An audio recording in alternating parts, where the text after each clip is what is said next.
दोस्तों हाजिर हैं एक होर वीडियो रिपोर्ट लैके चैनल रितेश लखी अनप्लग्ड उत्ते। मेरी अज दी इस वीडियो रिपोर्ट विच गल मैं करनी है मीडिया की आज़ादी, मीडिया की सुतंत्रता नाल जुड़े हुए बहुत ही नाजुक विषय उत्ते, जिसनूं लैके इस वक्त पंजाब तो लैके देश भर दे विच चर्चा है। पंजाब दे विच हाल ही के दिनों में दो वैब चैनल्स के फेसबुक प्लेटफॉर्म्स नूं, फेसबुक पेजिज नूं बैन करता गया है। ऑनएयर ते डेली पोस्ट वो डिजिटल पब्लिशर्स हैगे ने, डिजिटल न्यूज़ पब्लिशर्स जिन्हां दे फेसबुक प्लेटफॉर्म्स बैन किए गए ने।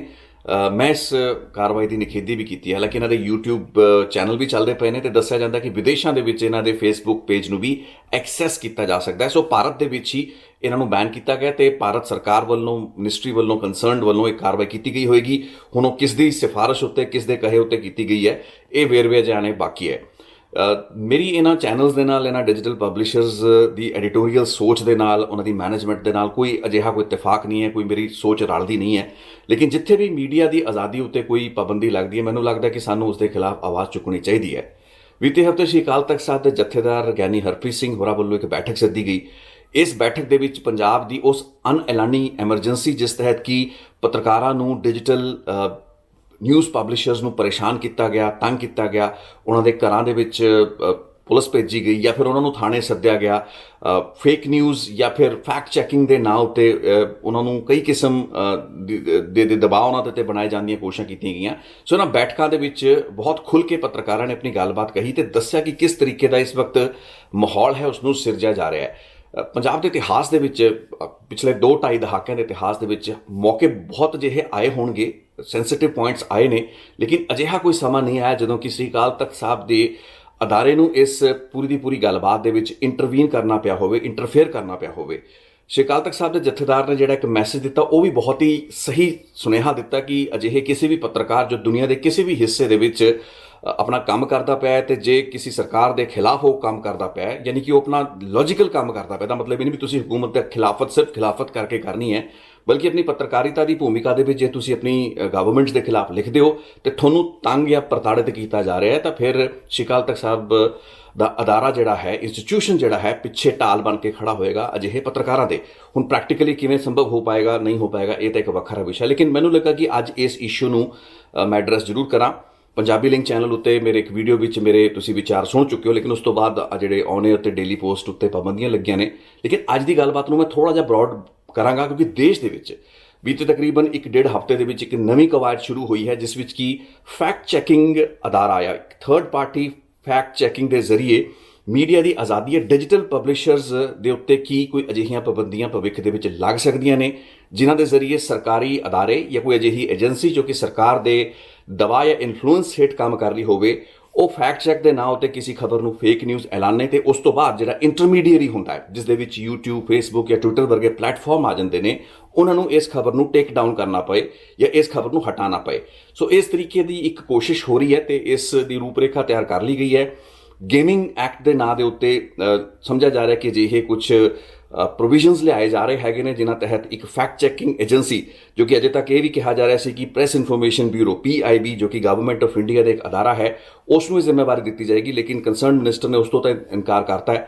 लेकिन ये पॉसिबल है कोई थर्ड पार्टी अजिही एजेंसी होवे जो कि फैक्ट चैकिंग करनी शुरू कर दे, तो जिस खबर नूं जो कि सरकार के संदर्भ दे विच सरकार के खिलाफ लिखी गई होवे, जिस दे विच सरकार के प्रति क्रिटिकल गलबात की गई होवे, कुछ अजिहे तत्त दिते गए हो जिन्होंने सरकार डिस्प्यूट करना चाह रही है, जे उस खबर नूं एक फेक न्यूज़ कहता जाता है, तो फिर इंटरमीडिएरी नूं इस एजेंसी के कहे ते आखे ते उस खबर नूं टेक डाउन कराना पएगा, यानी कि उसनूं रिमूव करना पएगा, अपने प्लेटफॉर्म तो रिमूव करना पएगा। एक बहुत ही गंभीर गलबात है, एक सीरियस डायमेंशन है, क्योंकि सरकार के क्रिटिकली लिखे जाने वाली हर रिपोर्ट नूं किसी इंटरमीडिएरी प्लेटफॉर्म तो हटवा पाना, फैक्ट्स नूं चैलेंज करके या फिर उन्होंने कुछ फैक्ट्स दे विच त्रुटियां कढ़ के एक थर्ड पार्टी के बेस उत्ते एक अजिही कवायद है जो कि डेमोक्रेसी लई या फिर फ्रीडम ऑफ एक्सप्रैशन लई बहुत ही डेंजरस हो सकती है। हालांकि फैक्ट चैकिंग दे विच किसी को कोई इतराज़ नहीं होना चाहिए, जे तत्थ तुहाडी खबर दे विच या तुहाडे वल्लों प्रसारित की गई किसी जानकारी दे विच गलत ने, तो फिर उसनूं तुहानूं दुरुस्त करना चाहिए है, ये तुहाडी अपनी जिम्मेवारी है। लेकिन की ढांचा की मैकेनिज्म होएगा तो उस मैकेनिज्म की जी निरपक्षता, उसकी आज़ादी किस हद तक सुनिश्चित की जा सकी, एक बड़ा बड़ा पॉइंट है। सो जे PIB वर्गे अदारे या कोई भी थर्ड अजी पार्टी एजेंसी जो कि सरकार वालों ही अपॉइंट होंदी है, ਜੇ ਉਹ ਇਸ ਤਰੀਕੇ ਦੀ ਫੈਕਟ ਚੈਕਿੰਗ ਤੇ ਆਏਗੀ ਤਾਂ ਹਰ ਖਬਰ ਜੋ ਕਿ ਸਰਕਾਰ ਦੇ ਵਿਰੁੱਧ, ਖਬਰਾਂ ਤਾਂ ਸਰਕਾਰ ਦੇ ਵਿਰੁੱਧ ਹੀ ਲਿਖੀਆਂ ਜਾਂਦੀਆਂ ਨੇ, ਐਸਟੈਬਲਿਸ਼ਮੈਂਟ ਦੇ ਖਿਲਾਫ ਜਾਂ ਕ੍ਰਿਟੀਕਲੀ ਉਸ ਦੇ ਖਿਲਾਫ ਜਿਹੜੀਆਂ ਖਬਰਾਂ ਲਿਖੀਆਂ ਜਾਣੀਆਂ ਨੇ ਉਹਨਾਂ ਦੇ ਵਿੱਚ ਤਾਂ ਫਿਰ ਹਰ ਖਬਰ ਦੇ ਵਿੱਚ ਮੀਨ ਮੇਖ ਕੱਢਿਆ ਜਾਏਗਾ ਤੇ ਉਸ ਨੂੰ ਹਟਵਾਉਣ ਦੀ ਕੋਸ਼ਿਸ਼ ਕੀਤੀ ਜਾਏਗੀ। ਸੋ ਇੱਕ ਬਹੁਤ ਹੀ ਗੰਭੀਰ ਤੇ ਡੇਂਜਰਸ ਟ੍ਰੈਂਡ ਹੈ। ਦੇਖੋ, ਪੰਜਾਬ ਦੇ ਵਿੱਚ ਬਹੁਤ ਅਜਿਹੇ ਮਲਟੀਪਲ ਮੀਡੀਆਜ਼ ਹੈਗੇ ਨੇ, ਡਿਜੀਟਲ ਪਬਲਿਸ਼ਰਸ ਹੈਗੇ ਨੇ ਜਿਨ੍ਹਾਂ ਨੇ ਆਜ਼ਾਦ ਹੋ ਕੇ ਆਪਣਾ ਕੰਮ ਕਰਨ ਦੀ ਕੋਸ਼ਿਸ਼ ਕੀਤੀ ਹੈ ਤੇ ਬੀਤੇ ਤਕਰੀਬਨ 6-7 ਸਾਲਾਂ ਦੇ ਵਿੱਚ ਜਦ ਤੋਂ ਭਾਰਤ ਦੇ ਵਿੱਚ ਡੇਟਾ ਰੈਵੋਲਿਊਸ਼ਨ ਆਇਆ ਹੈ, ਯਾਨੀ ਕਿ ਡੇਟਾ ਬੈਂਡਵਿਡਥ ਦੀ ਅਵੇਲੇਬਿਲਿਟੀ ਵਧੀ ਹੈ 2016 ਤੋਂ ਬਾਅਦ, ਉਸ ਤੋਂ ਬਾਅਦ ਬਹੁਤ ਅਜਿਹੇ ਡਿਜੀਟਲ ਪਬਲਿਸ਼ਰਸ ਬਣੇ ਤੇ ਅਸਲ ਕ੍ਰਾਂਤੀ ਮੀਡੀਆ ਜਗਤ ਦੇ ਵਿੱਚ ਜਾਂ ਡਿਜੀਟਲ ਖਬਰਾਂ ਦੇ ਵਿੱਚ, ਹਾਲਾਂਕਿ ਹਰ ਡੋਮੇਨ ਦੇ ਵਿੱਚ ਆਈ ਹੈ, ਲੇਕਿਨ ਜਿਹੜਾ ਖਬਰਾਂ ਦਾ ਜਗਤ ਹੈ, ਨਿਊਜ਼ ਜਿਹੜਾ ਜਗਤ ਹੈ, ਡਿਜੀਟਲ ਨਿਊਜ਼, ਉਸ ਦੇ ਵਿੱਚ ਇੱਕ ਸਭ ਤੋਂ ਮਹੱਤਵਪੂਰਨ ਜਿਹੜਾ ਵਿਸਤਾਰ ਹੈ ਉਹ ਇਹਨਾਂ 6-7 ਸਾਲਾਂ ਵਿੱਚ ਵੇਖਿਆ ਗਿਆ ਹੈ। ਇਸ ਤੋਂ ਪਹਿਲਾਂ ਇੱਕ ਅਜਿਹਾ ਮਾਡਲ ਸੀ ਜਿਸ ਤਹਿਤ ਮੋਨੋਪੋਲਿਸਟਿਕ ਮਾਡਲਸ ਨੇ ਕੰਮ ਕੀਤਾ। ਇਨਫੈਕਟ ਇਸ ਜਿਹੜੀ ਇਕੱਤਰਤਾ ਸੱਦੀ ਗਈ ਸ਼੍ਰੀ ਅਕਾਲ ਤਖਤ ਸਾਹਿਬ ਦੇ ਜਥੇਦਾਰ ਵੱਲੋਂ ਇਕੱਠ ਹੋਇਆ, ਇਸ ਦੇ ਵਿੱਚ ਬਹੁਤ ਵੱਡੇ ਵੱਡੇ ਅਦਾਰੇ, ਅਜੀਤ ਅਖਬਾਰ ਤੇ PTC ਚੈਨਲ ਵਰਗੇ ਅਦਾਰਿਆਂ ਨੇ ਵੀ ਆਪਣੇ ਦੁਖੜੇ ਰੋਏ। ਉਹਨਾਂ ਦੀ ਜਿਹੜੀ ਗ੍ਰੀਵਾਂਸਿਸ ਵੱਖਰੀਆਂ ਸੀ, ਉਹਨਾਂ ਨੂੰ ਐਡ ਮਿਲਣੀ ਕਿਸੇ ਨੂੰ ਬੰਦ ਹੋ ਗਈ ਜਾਂ ਗੱਲਬਾਤ ਕੁਝ ਹੋਰ ਸੀ, ਲੇਕਿਨ ਮੈਂ ਇਹ ਚੀਜ਼ ਦੀ ਹਮਾਇਤ ਨਹੀਂ ਕਰਦਾ ਸਰਕਾਰ ਨੇ ਕਿਸ ਨੂੰ ਐਡ ਦੇਣੀ ਹੈ ਕਿਸ ਨੂੰ ਨਹੀਂ ਦੇਣੀ, ਕਿਉਂਕਿ ਸਮੇਂ ਅਜਿਹੇ ਰਹੇ ਨੇ ਜਦੋਂ ਅਕਾਲੀ ਦਲ ਦੀ 15 ਸਾਲ ਦਾ ਰਾਜ ਰਿਹਾ, ਉਹਨਾਂ ਵਿੱਚੋਂ 10 ਸਾਲ ਅਜਿਹੇ ਸਨ ਜਦੋਂ ਕਿ ਅਜੀਤ ਵਰਗੇ ਅਖਬਾਰਾਂ ਨੂੰ ਜਾਂ ਹੋਰ ਅਖਬਾਰਾਂ ਨੂੰ ਜ਼ਿਆਦਾ ਐਡ ਦਿੱਤੇ ਜਾਂਦੇ ਰਹੇ, ਸਪੋਕਸਮੈਨ ਵਰਗੇ ਅਖਬਾਰਾਂ ਨੂੰ ਉਸ ਵਕਤ ਇਸ਼ਤਿਹਾਰ ਟੋਟਲੀ ਬੰਦ ਰਹੇ। ਉਸ ਵਕਤ ਉਹਨਾਂ ਦੇ ਇਹ ਗ੍ਰੀਵਾਂਸਿਸ ਸਨ ਤੇ ਉਹਨਾਂ ਦੇ ਗ੍ਰੀਵਾਂਸਿਸ ਜਾਂ ਦੁਖੜੇ ਸੁਣਨ ਲਈ ਕੋਈ ਨਹੀਂ ਸੀ। ਸ਼੍ਰੀ ਅਕਾਲ ਤਖਤ ਸਾਹਿਬ ਦੇ ਜਥੇਦਾਰ ਛੱਡੋ, ਕੋਈ ਵੀ ਉਸ ਵਕਤ ਕੋਈ ਬੈਠਕ ਬੁਲਾ ਕੇ ਰਾਜੀ ਨਹੀਂ ਸੀ, ਕਿਸੇ ਨੇ ਉਹ ਗੱਲਾਂ ਬਾਤਾਂ ਨਹੀਂ ਕੀਤੀਆਂ ਤੇ ਇਹਨਾਂ ਅਦਾਰਿਆਂ ਨੇ, ਸਪੋਕਸਮੈਨ ਵਰਗੇ ਅਦਾਰਿਆਂ ਨੇ ਜਾਂ ਹੋਰ ਬਹੁਤ ਸੇ ਅਦਾਰੇ ਸਨ ਜਿਨ੍ਹਾਂ ਨੇ ਸੰਘਰਸ਼ ਕੀਤਾ ਤੇ ਕਈ ਅਦਾਰੇ ਸੰਘਰਸ਼ ਕਰਦੇ ਕਰਦੇ ਖਤਮ ਵੀ ਹੋ ਗਏ। ਸੋ ਅਜੀਤ, PTC ਜਾਂ ਅਜਿਹੇ ਬਹੁਤ ਸੇ ਅਦਾਰੇ ਜੋ ਕਿ ਬਲੂ ਆਈਡ ਅਦਾਰੇ ਬਣ ਕੇ ਰਹੇ, ਸਰਕਾਰਾਂ ਦੇ ਸਮਿਆਂ ਦੀਆਂ ਹਕੂਮਤਾਂ ਨੇ ਉਹਨਾਂ ਨੂੰ ਬਹੁਤ ਫੇਵਰ ਦਿੱਤੀਆਂ, ਹੋਰ ਅਦਾਰਿਆਂ ਦੀ, ਹੋਰ ਪਲੈਟਫਾਰਮਸ ਦੀ ਕੀਮਤ ਉੱਤੇ ਇਹਨਾਂ ਨੂੰ ਵਧਣ ਫੁੱਲਣ ਦਾ ਮੌਕਾ ਮਿਲਿਆ, ਉਹ ਵੀ ਹੁਣ ਇੱਕ ਵਿਕਟਮ ਵਜੋਂ ਆਪਣੇ ਆਪ ਨੂੰ ਦਰਸਾ ਰਹੇ ਸਨ। ਕੁਝ ਹੱਦ ਤੱਕ ਗੱਲਬਾਤ ਸਹੀ ਵੀ ਹੋ ਸਕਦੀ ਹੈ ਕਿਉਂਕਿ ਸਮੇਂ ਦੀ ਜਿਹੜੇ ਹੁਕਮਰਾਨ ਹੈਗੇ ਨੇ, ਹੁਕੂਮਤ ਹੈਗੀ ਹੈ, ਉਹ ਇਹਨਾਂ ਅਦਾਰਿਆਂ ਦੇ ਪ੍ਰਤੀ ਕ੍ਰਿਟੀਕਲ ਹੈ। ਸੋ ਇਹਨਾਂ ਅਦਾਰਿਆਂ ਦਾ ਇਸ ਤਰੀਕੇ ਦਾ ਜਿਹੜਾ ਇਹਨਾਂ ਵੱਲੋਂ ਇਤਰਾਜ਼ ਉੱਠਣੇ ਸੁਭਾਵਿਕ ਹੈਗੇ ਨੇ। ਲੇਕਿਨ ਅੱਜ ਮੁੱਦਾ, ਜਿਹੜਾ ਗੰਭੀਰ ਮੁੱਦਾ ਪੰਜਾਬ ਦੇ ਵਿੱਚ ਹੈ, ਉਹ ਇੱਕ ਅਜਿਹੇ ਪੱਤਰਕਾਰ ਦਾ ਹੈ ਜੋ ਕਿ ਆਪਣੇ ਬੂਤੇ ਉੱਤੇ ਆਪਣੀ ਮਿਹਨਤ, ਆਪਣੀ ਟੈਲੈਂਟ, ਆਪਣੀ ਜਿਹੜੀ ਕਹਿ ਸਕਦੇ ਕਿ ਇਨੀਸ਼ੀਏਟਿਵ ਦੇ ਸਿਰ ਉੱਤੇ, ਆਪਣੇ ਐਂਟਰਪ੍ਰਾਈਜ਼ ਦੇ ਸਿਰ ਉੱਤੇ ਖੜਾ ਹੋਇਆ ਹੈ, ਜਿਸ ਨੇ ਆਪਣੇ ਇੱਕ ਛੋਟੇ ਜਿਹੇ ਚੈਨਲ ਨੂੰ ਖੜਾ ਕੀਤਾ, ਉਸ ਨੂੰ ਵੱਡਾ ਕੀਤਾ, ਉਸ ਤੋਂ ਬਾਅਦ ਉਸਨੇ ਟੀਮ ਹਾਇਰ ਕੀਤੀ, ਆਪਣੇ ਨਾਲ ਲੋਕ ਜੋੜ ਲਏ, ਪੱਤਰਕਾਰ ਜੋੜ ਲਏ, ਯੁਵਾ ਜੋੜ ਲਏ, ਜਿਨ੍ਹਾਂ ਨੂੰ ਨੌਕਰੀਆਂ ਦਿੱਤੀਆਂ, ਉਹਨਾਂ ਦੇ ਪਰਿਵਾਰ ਅੱਜ ਚੱਲਦੇ ਨੇ। ਜਦੋਂ ਇਹ ਅਦਾਰਿਆਂ ਨੂੰ ਇਸ ਤਰੀਕੇ ਦੇ ਨਾਲ ਰੋਕਿਆ ਜਾਂਦਾ, ਜਿਵੇਂ ਔਨ ਏਅਰ ਜਾਂ ਡੇਲੀ ਪੋਸਟ ਨੂੰ ਰੋਕਿਆ ਗਿਆ, ਠੀਕ ਹੈ, ਇਹਨਾਂ ਦੀ ਮੈਨੇਜਮੈਂਟਸ ਧਨਾੜ ਹੋ ਸਕਦੀਆਂ ਨੇ, ਇਹਨਾਂ ਦੇ ਮੈਨੇਜਮੈਂਟ ਕੋਲ ਬਹੁਤ ਅਜਿਹੇ ਸੰਸਾਧਨ ਹੋ ਸਕਦੇ ਨੇ, ਲੇਕਿਨ ਜਿਹੜੇ ਪੱਤਰਕਾਰ ਜੁੜੇ ਹੋਏ ਨੇ ਉਹਨਾਂ ਦੀ ਨੌਕਰੀਆਂ ਤੇ ਉਹਨਾਂ ਦੇ ਭਵਿੱਖ ਦਾ ਕੀ? ਜਦੋਂ ਵੀ ਇਸ ਤਰੀਕੇ ਦੇ ਡਰੈਕੋਨੀਅਨ ਫੈਸਲੇ ਲਏ ਜਾਂਦੇ ਨੇ, ਕਿਸੇ ਵੀ ਚੈਨਲ ਉੱਤੇ ਪਾਬੰਦੀਆਂ ਲਾਈਆਂ ਜਾਂਦੀਆਂ, ਦੇਖੋ ਸਰਕਾਰਾਂ ਦੇ ਮਫਾਦ ਬੜੇ ਛੋਟੇ ਛੋਟੇ ਹੁੰਦੇ ਨੇ ਤੇ ਹੈਰਾਨੀ ਦੀ ਗੱਲ ਇਹ ਹੈ ਕਿ ਬਿਨਾਂ ਕਿਸੇ ਨੋਟਿਸ ਦਿੱਤੇ, ਬਿਨਾਂ ਕਿਸੇ ਇਤਰਾਜ਼ ਨੂੰ ਚੁੱਕਿਆਂ ਜਦੋਂ ਚੈਨਲ ਨੂੰ ਬਲੌਕ ਕਰਤਾ ਜਾਏ, ਕਿਸੇ ਖਬਰ ਉੱਤੇ ਇਤਰਾਜ਼ ਹੋਏ, ਕੋਈ ਆਪੱਤੀ ਹੋਵੇ, ਸਰਕਾਰਾਂ ਨੂੰ, ਡਿਪਾਰਟਮੈਂਟਸ ਨੂੰ ਉਹਨਾਂ ਇਤਰਾਜ਼ਾਂ ਨੂੰ ਇਹਨਾਂ ਇੰਸਟੀਟਿਊਸ਼ਨਸ ਦੇ ਨਾਲ, ਇਹਨਾਂ ਪਬਲਿਸ਼ਰਸ ਦੇ ਨਾਲ ਚੁੱਕਿਆ ਜਾਏ, ਇਹਨਾਂ ਦੀ ਮੈਨੇਜਮੈਂਟ ਨੂੰ, ਇਹਨਾਂ ਦੇ ਐਡੀਟਰਸ ਨੂੰ ਵਿਵਸਥਾ ਕਰਾਇਆ ਜਾਏ। ਜੇ ਖਬਰਾਂ ਠੀਕ ਨਹੀਂ ਲੱਗਦੀਆਂ ਤਾਂ ਉਹਨਾਂ ਨੂੰ ਹਟਾਏ ਜਾਣ ਦੀਆਂ ਦਰਖਾਸਤ ਕੀਤੀ ਜਾਏ। ਮੈਂ ਆਪਣੀ ਪਹਿਲੀ ਵੀਡੀਓ ਦੇ ਵਿੱਚ ਵੀ ਇਸ ਦਾ ਜ਼ਿਕਰ ਕੀਤਾ ਸੀ, ਜਿਹੜੀ ਮੈਂ ਪੰਜਾਬੀ ਲਿੰਕ ਉੱਤੇ ਬਣਾਈ, ਕਿ ਇੱਕ ਵਿਚਲਾ ਢਾਂਚਾ ਹੋਇਆ ਕਰਦਾ ਸੀ ਜਿਸ ਵਿੱਚ ਕਿ ਸਾਡੇ media adviser, director public relations, secretary public relations, ਇਹਨਾਂ ਦੇ ਰੋਲ ਬੜੇ ਇੰਪੋਰਟੈਂਟ ਹੋਇਆ ਕਰਦੇ ਸੀ। ਇਹ ਲੋਕ, ਮੀਡੀਆ ਐਡਵਾਈਜ਼ਰ ਤਾਂ ਉਹ ਲੋਕ ਹੁੰਦੇ ਨੇ ਜੋ ਕਿ ਪੱਤਰਕਾਰਾਂ ਦੇ ਵਿੱਚੋਂ ਚੁਣੇ ਜਾਂਦੇ ਨੇ, ਹਾਲਾਂਕਿ ਇਹ ਵੀ ਇੱਕ ਗਲਤ ਪ੍ਰੈਕਟਿਸ ਹੈ ਕਿਉਂਕਿ ਆਪਣਾ ਹੀ ਪੱਤਰਕਾਰਾਂ ਦਾ ਇੱਕ ਬੜੇ ਵੱਖਰੇ ਲੈਵਲ ਦਾ ਈਗੋ ਹੁੰਦਾ ਹੈ। ਜਦੋਂ ਉਸ ਪੱਤਰਕਾਰ ਨੂੰ ਮੀਡੀਆ ਐਡਵਾਈਜ਼ਰ ਬਣਾਤਾ ਜਾਂਦਾ ਹੈ, ਉਹਦਾ ਦਿਮਾਗ ਹੋਰ ਅਸਮਾਨ ਤੇ ਚੜ੍ਹ ਜਾਂਦਾ ਹੈ। ਪੰਜਾਬ ਦੇ ਵਿੱਚ ਬਹੁਤ ਮੀਡੀਆ ਐਡਵਾਈਜ਼ਰਸ ਦੇ ਨਾਲ ਕੰਮ ਕਰਨ ਦਾ ਮੈਨੂੰ ਵੀ ਮੌਕਾ ਮਿਲਿਆ, ਲੇਕਿਨ ਉਹ ਮੀਡੀਆ ਐਡਵਾਈਜ਼ਰ ਜਿਹੜੇ ਕਿ ਮੇਨ ਸਟ੍ਰੀਮ ਮੀਡੀਆ ਤੋਂ ਥੋੜ੍ਹੇ ਹਟ ਕੇ ਸਨ, ਉਹ ਇਸ ਕੰਮ ਨੂੰ ਜ਼ਿਆਦਾ ਬਿਹਤਰ ਤਰੀਕੇ ਨਾਲ ਕਰ ਪਾਏ। ਜਿਹੜੇ ਪੱਤਰਕਾਰ ਮੀਡੀਆ ਐਡਵਾਈਜ਼ਰ ਬਣ ਗਏ, ਅੱਧੀ ਤਾਂ ਉਹਨਾਂ ਦੀ ਆਪਣੀ ਈਗੋ ਨੇ ਇੱਕ ਬੈਰੀਅਰ ਕ੍ਰੀਏਟ ਕਰ ਲਏ, ਫਿਰ ਉਸ 'ਚ ਇੱਕ ਫੇਵਰੇਟਿਜ਼ਮ ਕ੍ਰੀਏਟ ਕਰਤਾ ਗਿਆ। ਸੋ ਜਿੰਨੇ ਚਾਟੂਕਾਰ ਪੱਤਰਕਾਰ ਜਿਹੜੇ ਅੱਜ ਵੀ ਪੇਸ਼ੀਆਂ ਭਰਦੇ ਹੈਗੇ ਨੇ, ਜਾਂ ਕਹਿ ਸਕਦੇ ਨੇ ਕਿ ਇਹਨਾਂ ਦੇ ਦਰਬਾਰ ਦੇ ਵਿੱਚ ਜਾ ਕੇ ਸਜਦੇ ਕਰਦੇ ਨੇ, ਉਹਨਾਂ ਦੇ ਅਦਾਰੇ, ਉਹਨਾਂ ਦੀ ਐਡੀਟਰ, ਉਹਨਾਂ ਦੀ ਮੈਨੇਜਮੈਂਟ ਜਾ ਕੇ ਇਹਨਾਂ ਦੇ ਕੋਲ ਸਜਦੇ ਕਰਦੀ ਹੈ, ਅੱਜ ਉਹ ਜਿਹੜੇ ਚੈਨਲਸ ਨੇ ਉਹ ਅਦਾਰੇ ਫੇਵਰ ਦੇ ਵਿੱਚ ਨੇ, ਤੇ ਉਹ ਪੱਤਰਕਾਰ ਜੋ ਕਿ ਇਹਨਾਂ ਦੇ ਤਰਲੇ ਮਿੰਨਤਾਂ ਨਹੀਂ ਕਰ ਸਕਦੇ, ਜੋ ਕਿਸੇ ਸਮੇਂ ਇਹਨਾਂ ਨੂੰ ਸਿਆਣਾ ਨਹੀਂ ਸੀ ਕਰਦੇ, ਅੱਜ ਉਹਨਾਂ ਨੂੰ ਛੋਟਾ ਮਹਿਸੂਸ ਹੁੰਦਾ ਹੈ, ਉਹ ਅੱਜ ਫੇਵਰ ਦੇ ਵਿੱਚ ਨਹੀਂ ਹੈਗੇ ਨੇ। ਇਸ ਪੂਰੀ ਦੀ ਪੂਰੀ ਗੱਲਬਾਤ ਦੇ ਵਿੱਚ ਇੱਕ ਜਿਹੜਾ ਮੇਨ ਮੁੱਦਾ ਉੱਭਰ ਕੇ ਸਾਹਮਣੇ ਆਉਂਦਾ ਉਹ ਹੈ ਕਿ ਤੁਸੀਂ ਮੀਡੀਆ ਦੀ ਆਜ਼ਾਦੀ ਨੂੰ ਆਪਣੀ ਵਿਅਕਤੀਗਤ ਰੰਜਿਸ਼ਾਂ ਕਰਕੇ ਜਾਂ ਸਰਕਾਰ ਦੀ, ਕਿਸੇ ਅਦਾਰੇ ਦੀ, ਕਿਸੇ ਇੰਸਟੀਟਿਊਸ਼ਨ ਦੇ ਆਪਣੇ ਐਫੀਲੀਏਸ਼ਨਸ ਕਰਕੇ ਅਲਾਈਨਮੈਂਟਸ ਕਰਕੇ ਟਾਰਗੇਟ ਨਹੀਂ ਕਰ ਸਕਦੇ। ਵੱਡਾ ਤੇ ਬ੍ਰੌਡਰ ਇਸ਼ੂ ਇਸ ਵਕਤ ਮੀਡੀਆ ਦੀ ਆਜ਼ਾਦੀ ਹੈ। ਤੁਸੀਂ ਕੀ ਲਿਖ ਸਕਦੇ ਹੋ, ਤੁਸੀਂ ਕੀ ਛਾਪ ਸਕਦੇ ਹੋ, ਤੁਹਾਡੇ ਉਸ ਲਿਖਣ ਜਾਂ ਛਾਪਣ ਦੇ ਐਕਸਪ੍ਰੈਸ਼ਨ ਨੂੰ ਕਰਬ ਕਰਨਾ ਕੀ ਸਰਕਾਰਾਂ ਦੇ ਹੱਥ ਵਿੱਚ ਹੈ। ਹੁਣ ਦਬਾਅ ਜਿਹੜਾ ਹੈ ਅਦਾਰਿਆਂ ਦੇ ਉੱਤੇ ਬਣਾਉਣਾ ਨਹੀਂ, ਕੇਂਦਰ ਸਰਕਾਰ ਦੇ ਲੈਵਲ ਤੇ ਡਿਫਰੈਂਟ ਪਲੈਨਿੰਗ ਹੋ ਰਹੀ ਹੈ। ਉੱਥੇ ਹੁਣ ਇੰਟਰਮੀਡੀਏਰੀਜ਼ ਨੂੰ, ਉਹ ਪਲੇਟਫਾਰਮਸ ਨੂੰ ਟਾਰਗੇਟ ਕੀਤਾ ਜਾਣਾ ਹੈ, ਕਿਉਂਕਿ ਪਲੇਟਫਾਰਮ ਉਹੀ ਹੁੰਦਾ ਕਿ ਤੁਹਾਡਾ ਕੋਈ ਨਿਊਜ਼ਪੇਪਰ ਹੈ, ਤੁਹਾਡਾ ਕੋਈ ਚੈਨਲ ਹੈ, ਤੁਸੀਂ ਡਾਇਰੈਕਟਲੀ ਚੈਨਲ ਦੀ ਮੈਨੇਜਮੈਂਟ ਦੇ ਨਾਲ ਇਸ ਵਿਸ਼ੇ ਨੂੰ ਟੇਕ ਅਪ ਕਰਦੇ ਹੋ ਤੇ ਉਸ ਦੇ ਉੱਤੇ ਦਬਾਅ ਬਣਾਉਂਦੇ ਹੋ। ਸਰਕਾਰਾਂ ਦਬਾਅ ਬਣਾਉਂਦੀਆਂ ਨੇ ਜਦੋਂ ਉਹਨਾਂ ਨੂੰ ਲੱਗਦਾ ਕਿ ਸਾਡੇ ਖਿਲਾਫ ਕੋਈ ਅਦਾਰਾ ਚੱਲਦਾ ਪਿਆ। ਲੇਕਿਨ ਜਦੋਂ ਗੱਲਬਾਤ ਡਿਜੀਟਲ ਨਿਊਜ਼ ਪਬਲਿਸ਼ਿੰਗ ਦੀ ਆ ਜਾਏ, ਸੋ ਪਲੇਟਫਾਰਮ ਤਾਂ YouTube ਤੇ ਫੇਸਬੁੱਕ ਵਰਗੇ ਜਾਂ ਟਵਿੱਟਰ ਵਰਗੇ, ਇੰਸਟਾਗ੍ਰਾਮ ਵਰਗੇ ਹੀ ਪਲੇਟਫਾਰਮ ਨੇ। ਇਹ ਬਹੁਤ ਮਜ਼ਬੂਤ ਪਲੇਟਫਾਰਮ ਨੇ, ਸ਼ਕਤੀਸ਼ਾਲੀ ਪਲੇਟਫਾਰਮ ਨੇ। ਯੂਜੂਅਲੀ ਸਰਕਾਰਾਂ ਦੇ ਦਬਾਅ ਦੇ ਵਿੱਚ ਨਹੀਂ ਆਉਂਦੇ, ਛੇਤੀ ਸਰਕਾਰਾਂ ਦੇ ਦਬਾਅ ਵਿੱਚ ਨਹੀਂ ਆਉਂਦੇ। ਲੇਕਿਨ ਆਫ ਲੇਟ ਵੇਖਣ ਵਿੱਚ ਆਇਆ ਕਿ ਟਵਿੱਟਰ ਤੇ ਫੇਸਬੁੱਕ ਨੇ ਸਰਕਾਰਾਂ ਦੇ ਅੱਗੇ ਗੋਡੇ ਟੇਕੇ ਨੇ ਤੇ ਇੱਕ ਜਿਹੜਾ ਨਵਾਂ ਹੁਣ ਨੈਰੇਟਿਵ ਸਿਰਜਿਆ ਜਾ ਰਿਹਾ ਹੈ, ਉਹ ਨਵਾਂ ਨੈਰੇਟਿਵ ਤੇ ਡਿਸਕੋਰਸ ਹੈ ਫੇਕ ਨਿਊਜ਼ ਦਾ। ਯਾਨੀ ਕਿ ਫੇਕ ਨਿਊਜ਼ ਫੈਕਟ ਚੈਕਿੰਗ ਦੇ ਨਾਂ ਉੱਤੇ ਤੁਸੀਂ ਇਸ ਤਰੀਕੇ ਦੀ ਪਾਬੰਦੀਆਂ ਲਾਓ। ਹੁਣ ਪੰਜਾਬ ਪੁਲਿਸ ਦੇ ਪਿਛਲੇ ਮੈਂ 1.5 ਮਹੀਨੇ ਦੌਰਾਨ ਜਦੋਂ ਤੋਂ ਇਹ ਅੰਮ੍ਰਿਤਪਾਲ ਵਾਲਾ ਕੰਮ ਸ਼ੁਰੂ ਹੋਇਆ, ਉਸ ਦੌਰ ਦੇ ਵਿੱਚ ਆਪਾਂ ਬਹੁਤ ਅਜਿਹੀਆਂ ਟਵਿੱਟਰ ਦੇ ਉੱਤੇ ਉਹਨਾਂ ਦੇ ਅਜਿਹੇ ਸੁਨੇਹੇ ਦੇ ਕੇ ਕਿ ਫੇਕ ਦੀ ਖੈਰ ਨਹੀਂ, ਉਹਨਾਂ ਨੇ ਫੇਕ ਨਿਊਜ਼ ਦੇ ਉੱਤੇ ਬਹੁਤ ਡਵੈਲ ਕੀਤਾ। ਯਾਨੀ ਕਿ ਸਾਫ਼ ਸੀ ਕਿ ਸਰਕਾਰ ਨੂੰ ਪਤਾ ਹੈ ਕਿ ਅਸੀਂ ਨਾਰਮਲ ਕੋਰਸ ਦੇ ਵਿੱਚ ਪੱਤਰਕਾਰਾਂ ਨੂੰ ਜਾਂ ਅਦਾਰਿਆਂ ਨੂੰ ਦਬਾ ਨਹੀਂ ਸਕਦੇ। ਇੱਕ ਫੇਕ ਨਿਊਜ਼ ਤੇ ਫੈਕਟ ਚੈਕਿੰਗ ਅਜਿਹਾ ਨੁਕਤਾ ਬਚਦੇ ਨੇ। ਕਿਸੇ ਵੀ ਖਬਰ ਨੂੰ ਫੇਕ ਐਲਾਨ ਕੇ ਉਸ ਦੇ ਉੱਤੇ ਚੈਲੰਜ ਖੜਾ ਕੀਤਾ ਜਾ ਸਕਦਾ ਤੇ ਉਸ ਬੇਸ ਉੱਤੇ ਉਸ ਚੈਨਲ ਦੇ ਖਿਲਾਫ ਕਾਰਵਾਈ ਕੀਤੀ ਜਾ ਸਕਦੀ। ਇਹ ਹੁਣ ਦੇਸ਼ ਭਰ ਦੇ ਵਿੱਚ ਇੱਕ ਬਹੁਤ ਵੱਡੀ ਵਿਉਂਤਬੰਦੀ ਦੇ ਤਹਿਤ ਬਣਨ ਵਾਲੀ ਜਿਹੜੀ ਨੀਤੀ ਬਣ ਚੁੱਕੀ ਹੈ। ਇਨਫੈਕਟ ਨੀਤੀ ਹੁਣ ਤਾਂ ਉਹ ਨਿਯਮਾਂ ਨੂੰ ਬਸ ਲਾਗੂ ਕਰਨਾ ਬਾਕੀ ਬਚਿਆ ਹੈ ਤੇ ਬਹੁਤ ਹੀ ਛੇਤੀ ਤੁਹਾਨੂੰ ਖਬਰਾਂ ਮਿਲਣਗੀਆਂ ਕਿ ਫੈਕਟ ਚੈਕਿੰਗ ਦੇ ਨਾਂ ਉੱਤੇ ਇੱਕ ਹੋਰ ਵਾਚਡੌਗ ਨੂੰ ਬਿਠਾਤਾ ਗਿਆ। ਉਸ ਵਾਚਡੌਗ ਦੀ ਸੁਤੰਤਰਤਾ, ਨਿਰਪੱਖਤਾ ਇੱਕ ਸਵਾਲਾਂ ਦੇ ਘੇਰੇ ਦੇ ਵਿੱਚ ਹਮੇਸ਼ਾ ਸੀ ਤੇ ਰਹਿਣੀ ਹੈ। ਸੋ ਉਹਨਾਂ ਹਾਲਾਤਾਂ ਦੇ ਵਿੱਚ ਹੁਣ ਡਿਜੀਟਲ ਪਬਲਿਸ਼ਰਸ ਲਈ ਹੋਰ ਵੀ ਦਿੱਕਤਾਂ ਖੜੀਆਂ ਹੋਣ ਵਾਲੀਆਂ ਨੇ। ਇੱਥੇ ਮੈਂ ਥੋੜਾ ਜਿਹਾ ਹੋਰ ਕਲੈਰੀਫਾਈ ਇਹ ਵੀ ਕਰਨਾ ਚਾਹਾਂਗਾ ਕਿ ਡਿਜੀਟਲ ਪਬਲਿਸ਼ਰਸ ਨੂੰ ਲੈ ਕੇ ਕਾਨੂੰਨ ਕੀ ਹੈ। ਦੇਖੋ, ਸਾਲ 2018, 19, 20 ਅਜਿਹੇ ਸਾਲ ਸਨ ਜਦੋਂ ਕਿ ਦੇਸ਼ ਦੇ ਵਿੱਚ ਇਹ ਮਹਿਸੂਸ ਕੀਤਾ ਸਮੇਂ ਦੀ ਸਰਕਾਰ ਨੇ, ਸਰਕਾਰ ਤਾਂ ਇਹੀ ਸੀ, ਉਹਨਾਂ ਵੱਲੋਂ ਇਹ ਮਹਿਸੂਸ ਕੀਤਾ ਗਿਆ ਕਿ ਡਿਜੀਟਲ ਨਿਊਜ਼ ਪਬਲਿਸ਼ਿੰਗ ਨੂੰ ਲੈ ਕੇ ਵੀ ਕੁਝ ਕਾਨੂੰਨ ਹੋਣੇ ਚਾਹੀਦੇ ਨੇ, ਇੱਕ ਅਦਾਰਾ ਇਸ ਨੂੰ ਰੈਗੂਲੇਟ ਜ਼ਰੂਰ ਕਰੇ। ਇਸ ਦੇ ਵਿੱਚ ਕੁਝ ਗਲਤ ਨਹੀਂ ਸੀ, ਲੇਕਿਨ ਇੱਕ ਹੋ ਹੱਲਾ ਬਹੁਤ ਵੱਡਾ ਮਚਿਆ। ਬਹੁਤ ਸੇ ਅਜਿਹੇ ਲੋਕ ਜੋ ਕਿ ਫਰੀडम ਆਫ ਐਕਸਪ੍ਰੈਸ਼ਨ ਯਾਨੀ ਕਿ ਅਭਿਵਿਅਕਤੀ ਦੀ ਆਜ਼ਾਦੀ ਦੇ ਹਾਮੀ ਸਨ ਜਾਂ ਉਹਦੀ ਪ੍ਰੌੜਤਾ ਕਰਦੇ ਸਨ, ਉਹਨਾਂ ਨੇ ਰੌਲਾ ਪਾਇਆ ਕਿ ਨਹੀਂ, ਇਸ ਤਰੀਕੇ ਦੀ ਰੈਗੂਲੇਸ਼ਨ ਕਰਕੇ ਸਰਕਾਰ ਪਾਬੰਦੀਆਂ ਲਾਏਗੀ ਮੀਡੀਆ ਦੇ ਉੱਤੇ। ਮੈਨੂੰ ਲੱਗਦਾ ਉਹ ਗਲਤ ਗੱਲ ਸੀ। ਰੈਗੂਲੇਸ਼ਨ ਜ਼ਰੂਰੀ ਹੈ ਕਿਸੇ ਵੀ ਇੰਡਸਟਰੀ ਦੇ ਵਿੱਚ। ਹੁਣ ਤੁਸੀਂ ਦੇਖੋ ਕਿ ਅੱਜ ਇੱਕ ਟੀਵੀ ਚੈਨਲ ਨੂੰ ਚਲਾਉਣ ਲਈ ਤੁਹਾਨੂੰ ਮਿਨਿਸਟਰੀ ਆਫ ਇਨਫੋਰਮੇਸ਼ਨ ਬ੍ਰੌਡਕਾਸਟਿੰਗ ਦਾ ਇੱਕ ਲਾਇਸੈਂਸ ਚਾਹੀਦਾ ਹੈ ਤੇ ਉਸ ਲਾਇਸੈਂਸ ਲਈ ਜਿਹੜਾ ਇੱਕ ਪ੍ਰੋਸੈਸ ਹੈ, ਤਕਰੀਬਨ 1.5-2 ਦਰਜਨ ਮਿਨਿਸਟਰੀਜ਼ ਨੇ ਜਿਨ੍ਹਾਂ ਨੇ ਕਲੀਅਰੈਂਸਿਸ ਦੇਣੀਆਂ ਹੁੰਦੀਆਂ ਨੇ। ਉਸ ਤੋਂ ਬਾਅਦ ਜਾ ਕੇ ਬਹੁਤ ਹੀ ਸਟ੍ਰਿੰਜੈਂਟ ਇਸ ਦੇ ਕਾਨੂੰਨ ਨਿਯਮ ਸਖਤ ਹੈਗੇ ਨੇ, ਜਿਸ ਤੋਂ ਬਾਅਦ ਹੀ ਤੁਹਾਨੂੰ ਇੱਕ ਲਾਇਸੈਂਸ ਮਿਲਦਾ ਹੈ, ਥੋੜੀ ਟਰਨਓਵਰ ਦੇਖੀ ਜਾਂਦੀ ਹੈ। ਸੋ ਉਹ ਇੱਕ ਅਜਿਹਾ ਸਿਸਟਮ ਹੈ ਜਿਸ ਦੇ ਵਿੱਚ ਤੁਹਾਡੀ ਰੈਗੂਲੇਸ਼ਨ ਹੁੰਦੀ ਹੈ, MIB ਵੱਲੋਂ ਰੈਗੂਲੇਸ਼ਨ ਹੁੰਦੀ ਹੈ। ਸੇਮ ਜਿਹੜਾ ਰੂਲ ਹੈ ਉਹ ਅਖਬਾਰਾਂ ਉੱਤੇ ਹਮੇਸ਼ਾ ਤੋਂ ਲਾਗੂ ਰਿਹਾ ਹੈ। ਰਜਿਸਟਰਾਰ ਆਫ ਨਿਊਜ਼ਪੇਪਰਸ ਜਿਹੜੇ ਹੈਗੇ ਨੇ, ਉਹਨਾਂ ਦੇ ਜ਼ਰੀਏ ਅਖਬਾਰਾਂ ਨੂੰ ਵੀ ਰੈਗੂਲੇਟ ਕੀਤਾ ਜਾਂਦਾ ਹੈ ਤੇ ਜੇ ਅਖਬਾਰਾਂ ਕੋਈ ਕੋਡ ਨੂੰ ਬ੍ਰੀਚ ਕਰਦੀਆਂ ਨੇ ਤਾਂ ਉਹਨਾਂ ਦੀ ਜਿਹੜੀ ਮਾਨਤਾ ਹੈ ਉਸ ਨੂੰ ਰੱਦ ਕੀਤਾ ਜਾ ਸਕਦਾ ਹੈ। ਡਿਜੀਟਲ ਨਿਊਜ਼ ਪਬਲਿਸ਼ਰਸ ਦੇ ਉੱਤੇ ਜਦੋਂ ਅਜਿਹੇ ਮਾਪਦੰਡਾਂ ਨੂੰ ਲਾਗੂ ਕਰਨ ਦੀ ਕੋਸ਼ਿਸ਼ ਕੀਤੀ ਗਈ, ਉਸ ਦਾ ਸਖਤ ਵਿਰੋਧ ਹੋਇਆ।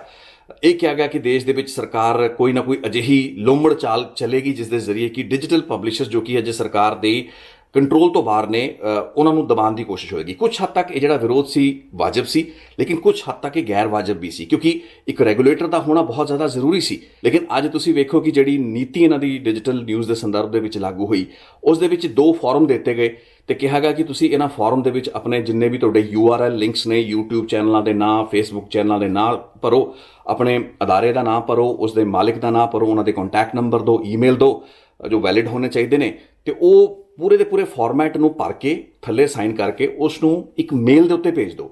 Ministry of information and broadcasting ਜਿਹੜੀ ਹੈਗੀ ਹੈ, ਉਸ ਦੇ 2 ਅਫਸਰਾਂ ਦੇ ਵਿਅਕਤੀਗਤ ਈਮੇਲਸ ਉੱਤੇ ਤੁਸੀਂ ਇਹਨਾਂ ਫਾਰਮੈਟਸ ਨੂੰ, ਇਹਨਾਂ ਫਾਰਮਸ ਨੂੰ ਭੇਜਣਾ ਹੈ ਤੇ ਉਸ ਤੋਂ ਬਾਅਦ ਦੈਟ ਇਜ਼ ਕੰਸੀਡਰਡ ਐਜ਼ ਕਿ ਤੁਸੀਂ ਸਰਕਾਰ ਦੇ ਸਿਸਟਮ ਦੇ ਪ੍ਰਤੀ ਆਪਣੀ ਜਿਹੜੀ ਕੰਪਲਾਇੰਸ ਹੈ ਉਸ ਨੂੰ ਦਿੱਤਾ। ਉੱਥੋਂ ਕੋਈ ਵੱਡੀ ਐਕਨੋਲੇਜਮੈਂਟ ਦਾ ਕੋਈ ਸਿਸਟਮ ਨਹੀਂ ਹੈ, ਉੱਥੋਂ ਮੇਲਸ ਆਉਣੀਆਂ ਸ਼ੁਰੂ ਹੋ ਜਾਂਦੀਆਂ ਨੇ, ਤੁਸੀਂ ਉਹਨਾਂ ਦੇ ਸਿਸਟਮ ਡੇਟਾਬੇਸ ਦੇ ਵਿੱਚ ਆ ਜਾਂਦੇ ਹੋ, ਪਤਾ ਲੱਗ ਜਾਂਦਾ ਵੀ ਕੱਲ੍ਹ ਨੂੰ ਕੋਈ ਅਜਿਹੀ ਖਬਰ ਤੁਸੀਂ ਨਸ਼ਰ ਕੀਤੀ ਹੋਵੇ ਜਿਸ ਦੇ ਉੱਤੇ ਆਪੱਤੀ ਹੋਵੇ, ਜਾਂ ਕਈ ਵਾਰ ਫੇਕ ਜਾਂ ਸ਼ਰਾਰਤੀ ਖਬਰਾਂ ਵੀ ਕਈ ਰਸਾਲਿਆਂ ਨੇ ਕੀਤੀਆਂ। ਸੋ ਬਹੁਤ ਸੇ ਅਜਿਹੇ ਦਰਜਨਾਂ ਦੀ ਗਿਣਤੀ ਦੇ ਵਿੱਚ, ਇਨਫੈਕਟ ਸੈਂਕੜਾਂ ਦੀ ਗਿਣਤੀ ਦੇ ਵਿੱਚ YouTube ਚੈਨਲ ਜਿਹੜੇ ਸ਼ਰਾਰਤੀ ਅੰਸਰ ਚਲਾ ਰਹੇ ਸੀ, ਦੇਸ਼ ਵਿਰੋਧੀ, ਦੇਸ਼ ਦੇ ਖਿਲਾਫ ਕੰਮ ਕਰ ਰਹੇ ਸੀ, ਪ੍ਰੋਪੇਗੈਂਡਾ ਕਰ ਰਹੇ ਸੀ, ਉਹਨਾਂ ਨੂੰ ਬੈਨ ਵੀ ਕੀਤਾ ਗਿਆ, ਬਲੌਕ ਵੀ ਕੀਤਾ ਗਿਆ, ਜੋ ਕਿ ਸਹੀ ਕੰਮ ਸੀ। ਲੇਕਿਨ ਕੋਈ ਅਜਿਹਾ ਮੈਕੈਨਿਜ਼ਮ ਨਹੀਂ ਬਣ ਪਾਇਆ। ਜਿਵੇਂ ਅਖਬਾਰਾਂ ਨੂੰ ਤੁਸੀਂ ਇੱਕ ਰਜਿਸਟ੍ਰੇਸ਼ਨ ਨੰਬਰ ਦਿੰਦੇ ਹੋ, TV ਚੈਨਲ ਨੂੰ ਤੁਸੀਂ ਲਾਇਸੈਂਸ ਦਿੰਦੇ ਹੋ। ਡਿਜੀਟਲ ਨਿਊਜ਼ ਪਬਲਿਸ਼ਰਸ ਨੂੰ ਤੁਸੀਂ ਕੋਈ ਆਇਡੈਂਟੀਟੀ, ਕੋਈ ਪਛਾਣ ਉਵੇਂ ਦੀ ਨਹੀਂ ਦਿੱਤੀ, ਨਾ ਹੀ ਉਹਨਾਂ ਦੀ ਰਜਿਸਟ੍ਰੇਸ਼ਨ ਹੋਈ। ਅੱਜ ਤੁਹਾਨੂੰ ਕੋਈ ਥਾਣੇ ਦੇ ਵਿੱਚ ਪੁਲਿਸ ਅਫਸਰ ਬੁਲਾ ਕੇ ਪੁੱਛਦਾ ਹੈ ਕਿ ਹਾਂਜੀ ਤੁਹਾਡੇ ਕੋਲ ਕੋਈ ਲਾਇਸੈਂਸ ਹੈ ਜੀ, ਤੁਸੀਂ ਆਹ ਚੈਨਲ ਸ਼ੁਰੂ ਕੀਤਾ ਹੋਇਆ, ਤਾਂ ਤੁਹਾਡੇ ਕੋਲ ਕੋਈ ਜਵਾਬ ਨਹੀਂ ਹੁੰਦਾ ਯੂਜੂਅਲੀ। ਬਹੁਤ ਸੇ ਅਜਿਹੇ ਅਦਾਰੇ ਮੈਂ ਜਾਣਦਾ ਜੋ ਕਿ ਆਪਣੇ ਆਪ ਨੂੰ ਰਜਿਸਟਰਾਰ ਆਫ ਨਿਊਜ਼ਪੇਪਰਸ RNI ਦੇ ਅੰਡਰ ਰਜਿਸਟਰ ਕਰਾ ਲੈਂਦੇ ਸੀ, ਫਿਰ ਉਹ ਫੋਰਟਨਾਈਟਲੀ 15 ਦਿਨ ਜਾਂ ਹਫ਼ਤਾਵਾਰ ਕੋਈ ਅਖਬਾਰ ਛਾਪਦੇ ਵੀ ਸੀ, ਤੇ ਉਸ ਜ਼ਰੀਏ ਉਹ ਕਹਿੰਦੇ ਸੀ ਜੀ ਹਾਂਜੀ ਹੁਣ ਅਸੀਂ ਪੱਤਰਕਾਰ ਬਣ ਗਏ, ਆਹ ਸਾਡਾ ਰਸਾਲਾ ਹੈ। ਤੇ ਇਸੇ ਬੇਸ ਦੇ ਉੱਤੇ ਜਿਵੇਂ ਕੁਝ ਹੋਰ ਅਖਬਾਰਾਂ ਨੇ ਆਪਣੇ ਵੈਬ ਚੈਨਲ ਸ਼ੁਰੂ ਕੀਤੇ ਨੇ, YouTube ਚੈਨਲ ਸ਼ੁਰੂ ਕੀਤੇ ਨੇ, ਉਹ ਵੀ ਇਸੇ ਤਰੀਕੇ ਦੇ ਨਾਲ ਆਪਣੇ ਚੈਨਲ ਲੈ ਕੇ ਅੱਗੇ ਵਧਦੇ ਸਨ। ਸੋ ਇੱਕ ਢੰਗ ਤਰੀਕਾ ਹੋਇਆ ਕਰਦਾ ਸੀ 2020 ਤੋਂ ਪਹਿਲਾਂ, ਲੇਕਿਨ 2020, 21, 22 ਤੋਂ ਬਾਅਦ ਇਸ ਤਰੀਕੇ ਦੇ ਈਮੇਲ ਦੇ ਜ਼ਰੀਏ ਤੁਸੀਂ ਉਹਨਾਂ ਫਾਰਮਸ ਨੂੰ ਭਰਦੇ ਹੋ ਤੇ ਉਹ ਆਪਣੀ ਕੰਪਲਾਇੰਸ ਨੂੰ, ਆਪਣੇ ਆਪ ਨੂੰ ਭਾਰਤ ਸਰਕਾਰ ਦੀ ministry of information and broadcasting ਦੇ ਡੇਟਾਬੇਸ ਦੇ ਵਿੱਚ ਸ਼ਾਮਲ ਕਰ ਦਿਓ, ਤੇ ਉਸ ਸੂਚੀ ਦੇ ਵਿੱਚ ਸ਼ਾਮਲ ਹੋਣਾ ਹੀ ਇੱਕ ਤਰੀਕੇ ਨਾਲ ਤੁਹਾਡੀ ਰਜਿਸਟ੍ਰੇਸ਼ਨ ਜਾਂ ਪੰਜੀਕਰਨ ਮੰਨਿਆ ਜਾਂਦਾ ਹੈ। ਸੋ ਡਿਜੀਟਲ ਨਿਊਜ਼ ਪਬਲਿਸ਼ਰਸ ਲਈ ਇੱਕ ਬਹੁਤ ਵੱਡੀ ਲਿਮਿਟੇਸ਼ਨ ਰਹੀ, ਉਹਨਾਂ ਨੂੰ ਉਹ ਮਾਨਤਾ ਜੋ ਕਿ ਰਿਵਾਇਤੀ ਤਰੀਕੇ ਦੇ ਨਾਲ TV ਚੈਨਲਸ ਜਾਂ ਅਖਬਾਰਾਂ ਨੂੰ ਮਿਲਦੀ ਰਹੀ, ਉਹ ਉਸ ਤਰੀਕੇ ਦੀ ਨਹੀਂ ਮਿਲ ਪਾਈ। ਤੇ ਅੱਜ ਸਥਿਤੀ ਇਹ ਹੈ ਕਿ ਫੈਕਟ ਚੈਕਿੰਗ ਦੇ ਨਾਂ ਉੱਤੇ ਇੱਕ ਵਾਚ ਡੌਗ ਬਿਠਾਇਆ ਜਾ ਰਿਹਾ, ਜੋ ਕਿ ਹੁਣ ਕਿਸੇ ਵੀ ਨਿਊਜ਼ ਨੂੰ ਫੇਕ ਨਿਊਜ਼ ਕਹਿ ਕੇ ਤੁਹਾਡੀ ਖਬਰ ਨੂੰ ਹੀ ਨਹੀਂ ਬਲਕਿ ਤੁਹਾਡੇ ਪਲੇਟਫਾਰਮ ਨੂੰ ਵੀ ਬਲੌਕ ਕਰਾ ਸਕਦਾ। ਤੇ ਇਹ ਚੀਜ਼ ਹੋ ਰਹੀ ਹੈ ਪੰਜਾਬ ਦੇ ਵਿੱਚ। ਕੁਝ ਦਿਨਾਂ ਵਿੱਚ ਜਿਹੜੇ ਟਵਿੱਟਰ ਹੈਂਡਲ ਬਲੌਕ ਕੀਤੇ ਗਏ ਜਾਂ ਆ ਜਿਹੜੇ ਚੈਨਲ ਬਲੌਕ ਕੀਤੇ ਗਏ ਨੇ, ਦੇਖੋ ਇਹਨਾਂ ਦੀ ਖਬਰਾਂ ਕੀ ਆਪੱਤੀਜਨਕ ਖਬਰਾਂ ਸਨ, ਉਹ ਉਹਨਾਂ ਤੇ ਚਰਚਾ ਚਾਹੀਦੀ ਸੀ ਜੇ ਕੋਈ ਅਜਿਹੀ ਗੱਲਬਾਤ ਹੋਈ, ਲੇਕਿਨ ਉਹ ਪੂਰਾ ਦਾ ਪੂਰਾ ਡਾਇਲੌਗ ਜਿਹੜਾ ਹੈ, ਉਹ ਗੱਲਬਾਤ ਕਿਸਨੇ ਕਰਨੀ ਸੀ। ਮੈਂ ਗੱਲ ਕੀਤੀ ਕਿ ਸਰਕਾਰ ਦੇ ਆਪਣੇ ਅਦਾਰੇ, ਇੰਸਟੀਟਿਊਸ਼ਨਲ ਫੇਲੀਅਰ ਇਸ ਨੂੰ ਕਿਹਾ ਜਾ ਸਕਦਾ, ਕਿਉਂਕਿ ਤੁਹਾਡੇ ਕੋਲ ਇੰਸਟੀਟਿਊਸ਼ਨਸ ਹੈਗੇ ਨੇ, ਤੁਹਾਡੇ ਕੋਲ IAS ਅਫਸਰ, director secretary and your director communications, director media, public relations officer ਜਿਹੜੇ ਹੈਗੇ ਨੇ, ਜ਼ਿਲ੍ਹਿਆਂ ਦੇ ਵਿੱਚ ਤੁਸੀਂ ਬਣਾਏ ਹੋਏ ਹੈਗੇ ਨੇ। ਹਰ ਜ਼ਿਲ੍ਹੇ ਦਾ ਇੱਕ PRO ਬੈਠਾ ਹੈ, APRO ਬੈਠੇ ਨੇ, ਜੁਆਇੰਟ ਡਾਇਰੈਕਟਰ ਉਸ ਉੱਤੇ ਬੈਠੇ ਨੇ, ਇੱਕ ਤੁਹਾਡਾ ਮੀਡੀਆ ਐਡਵਾਈਜ਼ਰ ਹੈ ਜੋ ਕਿ ਮੁੱਖ ਮੰਤਰੀ ਨੂੰ ਸਲਾਹ ਦਿੰਦਾ ਹੈ, ਮੁੱਖ ਮੰਤਰੀ ਦੇ ਨਾਲ ਹੋਰ ਅਜਿਹੇ ਬਹੁਤ ਸੇ ਲੋਕ ਪਬਲਿਸਿਟੀ ਲਈ ਅਟੈਚ ਕੀਤੇ ਗਏ ਨੇ। ਇਹ ਸਾਰੇ ਲੋਕਾਂ ਦਾ ਕੰਮ ਹੋਰ ਕੰਮ ਕਰਨ ਦੇ ਨਾਲ ਨਾਲ ਪੱਤਰਕਾਰਾਂ ਦੇ ਨਾਲ ਇੱਕ ਚੰਗੇ ਰਿਲੇਸ਼ਨਸ ਰੱਖਣਾ ਵੀ ਹੈ, ਜਿਸ ਨੂੰ ਪਬਲਿਕ ਰਿਲੇਸ਼ਨਸ ਕਿਹਾ ਜਾਂਦਾ। ਡਿਪਾਰਟਮੈਂਟ ਦਾ ਨਾਮ ਹੀ ਪਬਲਿਕ ਰਿਲੇਸ਼ਨਸ ਹੈ, ਇਨਫੋਰਮੇਸ਼ਨ ਐਂਡ ਪਬਲਿਕ ਰਿਲੇਸ਼ਨਸ।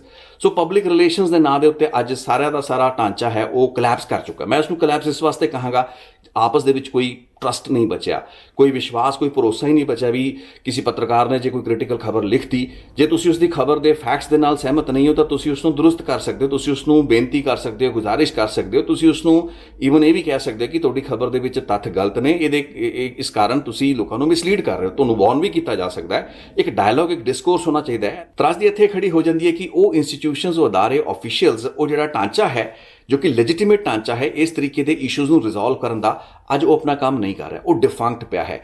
ਜਾਂ ਤਾਂ ਕਹਿ ਲਓ ਕਿ ਬਤੌਰ ਇੱਕ ਲੀਡਰ, ਬਤੌਰ ਇੱਕ ਸਰਕਾਰ ਤੁਹਾਨੂੰ ਉਹ ਚੱਜ ਨਹੀਂ ਹੈਗਾ ਕਿ ਤੁਸੀਂ ਉਹਨਾਂ ਅਦਾਰਿਆਂ ਤੋਂ ਕੰਮ ਲੈਣਾ ਕਿਵੇਂ ਹੈ। ਉਹ ਅਦਾਰੇ ਆਪਣੇ ਆਪ ਕੰਮ ਕਰਨਗੇ ਜਾਂ ਤੁਸੀਂ ਉਹਨਾਂ ਤੋਂ ਕੰਮ ਲੈਣਾ ਹੈ। ਇਹ ਕੋਈ ਸਥਿਤੀਆਂ ਅਜਿਹੀਆਂ ਨਹੀਂ ਕਿਉਂਕਿ ਪਹਿਲਾਂ ਕਦੇ ਨਹੀਂ ਆਈਆਂ, ਪਹਿਲਾਂ ਵੀ ਅਜਿਹੀ ਕ੍ਰਾਈਸਿਸ ਹੋਏ ਨੇ। ਇਨਫੈਕਟ ਮੈਂ ਇੱਕ ਦੋ ਗੱਲਾਂ ਬਾਤਾਂ ਤੁਹਾਡੇ ਨਾਲ ਕਰਨਾ ਵੀ ਚਾਹਾਂਗਾ। ਇੱਕ ਸਮਾਂ ਸੀਗਾ ਜਦੋਂ ਕਿ ਇੱਕ ਪੱਤਰਕਾਰ ਹੁੰਦੇ ਸੀ ਇੰਡੀਅਨ ਐਕਸਪ੍ਰੈਸ ਦੇ, ਉਹਨਾਂ ਨੇ ਕੋਈ ਕ੍ਰਿਟੀਕਲ ਖਬਰ ਛਾਪਦੀ, ਉਸ ਵਕਤ ਦੇ IG ਸੁਮੇਰ ਸਿੰਘ ਸੈਣੀ ਦੇ ਖਿਲਾਫ, ਉਸ ਪੱਤਰਕਾਰ ਨੂੰ ਗ੍ਰਿਫਤਾਰ ਕਰ ਲਿਆ ਗਿਆ। ਅਸੀਂ ਉਸ ਵਕਤ ਯੰਗ ਜਰਨਲਿਸਟ ਹੋਇਆ ਕਰਦੇ ਸੀ ਤੇ ਰਿਪੋਰਟਿੰਗ ਵਗੈਰਾ ਕਰਦੇ ਸੀ।